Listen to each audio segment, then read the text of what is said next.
Happy new year అక్క బావా. Thank you బావా, థ్యాంక్ యూ అక్క.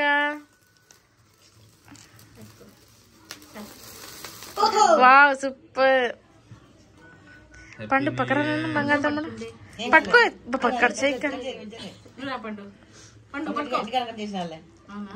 ఇంటిగా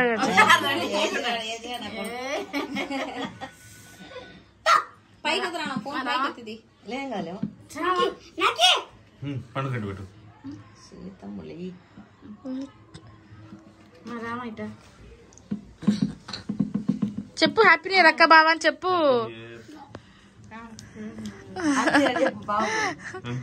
చెప్పు నానా పండు. థ్యాంక్ యూ కదా, హ్యాపీ న్యూ ఇయర్ అని చెప్పాలి. మనం ఏడ కనపరచడమ్మా, అటు పోవచ్చు పక్కకి. ఏం కనపడ రంగకి కిట్టెంలోకి రంగా